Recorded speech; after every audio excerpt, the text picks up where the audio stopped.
दोस्तों नमस्कार। आप सबका हमारे कर्म सेतु चैनल पर स्वागत है। और हम लोग एक सीरीज की बात कर रहे हैं जिसका शीर्षक है अथ उद्यमिता अनुशासन, कि किस तरह हम अपने इंटरप्रेन्योरशिप में सफल हो सकते हैं, किस तरह की चीज़ों को हमें ध्यान में रखना चाहिए।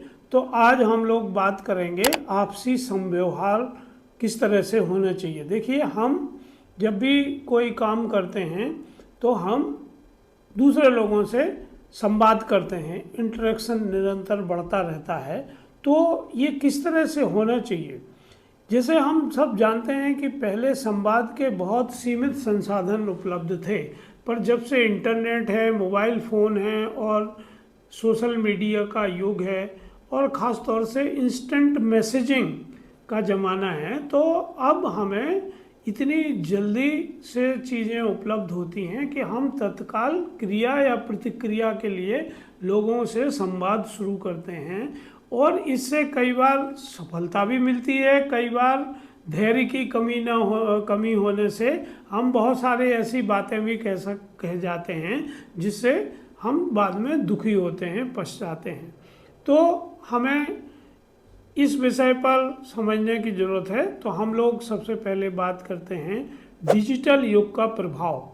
जैसे आप सब जानते हैं कि अर्जुन को कृष्ण ने विराट स्वरूप दिखाया था। जब अर्जुन ने कृष्ण को समझाया कि सब कुछ मेरे से ही उत्पन्न होता है और मेरे ही में सब कुछ विलय होता है, तो अर्जुन ने भरोसा नहीं किया। तो कृष्ण ने कहा कि चलो मैं तुम्हें दिव्य चक्षु देता हूँ और तुम देखो मेरा विराट स्वरूप। तो जब विराट स्वरूप देखा तो अर्जुन घबरा गया। क्यों घबरा गया? क्योंकि वो इतनी ज़्यादा जानकारी थी कि उसका जो दिमाग है वो इतनी ज़्यादा जानकारी को हैंडल नहीं कर पा रहा था। तो उसने भगवान से अनुरोध किया कि भगवान मुझे ये स्वरूप मत दिखाइए।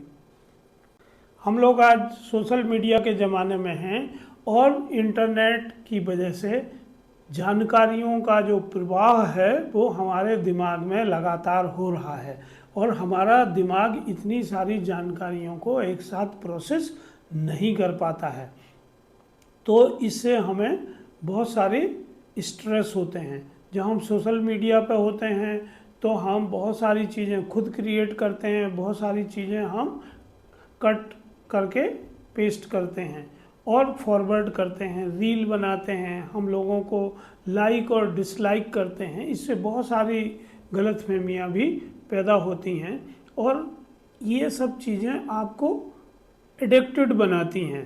तो आपको ये ध्यान रखना चाहिए कि इलेक्ट्रॉनिक डिवाइस को अपनी ज़िंदगी में कौन सी जानकारी आपके दिमाग में ले जाने के लिए अनुमति देना है, कौन सी जानकारी ना ले जाने के लिए अनुमति देना है। तो इस तरह से अगर आप डिजिटल डिवाइस का यूज करना सीखेंगे तो आप अपनी लाइफ को बहुत समृद्धशाली बना सकते हैं, स्ट्रेस से बच सकते हैं। दूसरी चीज़ है स्टार्टअप में आपसी विवाद और संवाद। देखिए, हम जब भी कोई स्टार्टअप करते हैं तो अकेले काम करना मुश्किल होता है, तो हम दूसरे को फाउंडर्स लाते हैं, सह संस्थापक लाते हैं। और जब हमारे साथ लोग जुड़ते हैं तो निश्चित ही उनकी विचारधारा, उनकी अपब्रिंगिंग, उनकी सोच जानकारी और हमारी सोच जानकारी में फ़र्क होता है और इससे कई बार विवाद शुरू हो जाते हैं।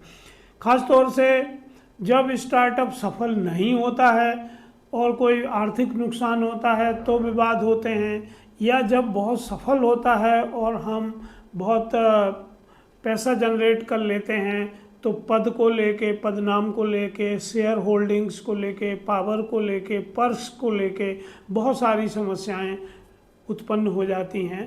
और यदि इन चीज़ों को हम ठीक से हैंडल ना करें, ठीक से संवाद ना करें, तो स्टार्टअप डूब भी जाता है। हम जानते हैं कि बहुत सारे स्टार्टअप्स केवल इसीलिए फेल हो गए कि उनके जो को फाउंडर्स थे उनका संवाद आपस में सौहार्दपूर्ण नहीं था। इससे बिजनेस में अराजकता फैल जाती है और बिजनेस बंद हो जाता है। तीसरी चीज़ है कि हमें ये समझना चाहिए कि फाउंडर्स का डिलेमा क्या है। तो इसके लिए एक नोम वासरमैन ने किताब लिखी है द फाउंडर्स डिलेमा, जिसमें उन्होंने बताया है कि स्टार्टअप शुरू करते वक्त उद्यमियों के सामने सबसे बड़ा सवाल होता है कि क्या उन्हें अकेले काम करना चाहिए या फिर सह संस्थापकों को और निवेशकों को साथ लाना चाहिए। क्योंकि जैसे ही आप सह संस्थापक और निवेशक लाते हैं वैसे ही आपको उनके साथ संवाद करने का जोखिम होता है और हम एक गलत निर्णय से स्टार्टअप को खतरनाक स्थिति में डाल सकते हैं। तो नोम वासरमैन कहते हैं कि संस्थापक को अपनी शुरुआती फैसले सोच समझ कर लेना चाहिए और उनको ऐसे को फाउंडर लाना चाहिए जिनकी स्किल कॉम्पिटेबल हो। जो हमारी स्किल नहीं है वो हमारे को फाउंडर में होना चाहिए, तो हम उससे हमारा बिजनेस मजबूत बनता है और सफलता की ओर जाता है। चौथा जो बात है वो है कि किस तरीके से हमें किस तरह के लोगों का से व्यवहार करने चाहिए। क्योंकि जब हम दिन भर बहुत सारे लोगों से मिलते हैं तो बहुत सारे लोग सफल हो रहे होते हैं, बहुत सारे लोग असफल हो रहे होते हैं, बहुत सारे लोग हमें फ़ायदा पहुंचाने की बात करते हैं, बहुत सारे लोग हमें नुकसान पहुंचाने की या धोखा देने का प्रयास करते हैं। तो हम कैसे जानें कि किस व्यक्ति के साथ किस तरह का संव्यवहार रखें? तो इसका सबसे बढ़िया जो उत्तर है वो महर्षि पतंजलि ने अपने योग सूत्र में बताया है और उसमें बताया है कि हम किस तरह से व्यवहार करें। तो जो अलग अलग तरीके के लोग हैं, 4 प्रकार के लोग हैं, उनसे हमें किस तरह से व्यवहार करना चाहिए। अगर कोई व्यक्ति सफल हो रहा है तो हमें उसके साथ मुदिता का व्यवहार करना चाहिए, आनंदिता का व्यवहार करना चाहिए। हालांकि ये साइकोलॉजिकली बहुत डिफ़िकल्ट होता है कि जब कोई व्यक्ति सफल होता है तो हमारे मन में आनंद नहीं आता है, हमारे मन में ईर्ष्या आती है। तो अगर हम ईर्ष्यावत उसको ऊपर से अच्छा बोलेंगे तो वो अच्छा व्यवहार नहीं है। हमें स्वाभाविक रूप से आनंदित होकर उसकी सफलता में हिस्सा लेना चाहिए। जो लोग दुखी होते हैं उनके प्रति हमें करुणावान होना चाहिए। हम करुणावान नहीं होते हैं, हम सिंपैथी दिखाते हैं। सिंपैथी नहीं दिखा के एम्पैथी दिखाना है, करुणावान होना है। तो यदि हम उसको उसके दुख को बांटने की या कम करने की कोशिश करते हैं और एम्पैथी दिखाते हैं तो उसका दुख कम होता है। पुण्यवान के प्रति मुदिता का भाव होना चाहिए। जो लोग पॉजिटिव सोचते हैं, जो टीम में अच्छा काम करते हैं, हमें फ़ायदा देने के लिए काम करते हैं, उनके साथ हमें प्रसन्नता के साथ काम करना चाहिए।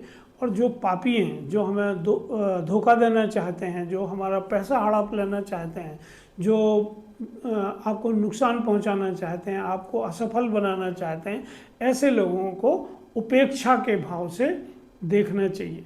इसकी जो सबसे अच्छी व्याख्या है वो ओशो ने की है और उन्होंने साइकोलॉजिकली इस बात को रखा है कि हम, जैसे मैं कह रहा हूँ कि सफलता में खुश रहना भले ही कठिन होता है, पर यदि हम उसकी तरफ प्रयास करते हैं, भले वो हमारा कॉम्पिटिटर हो, प्रतिस्पर्धी हो, तो हम फिर भी उसकी सफलता में खुश हो सकते हैं। मैत्री भाव रखना सरल नहीं होता है, पर अगर हम अंदर से सकारात्मक ऊर्जा लाते हैं तो बाहर भी उसका प्रभाव देखने को मिलता है।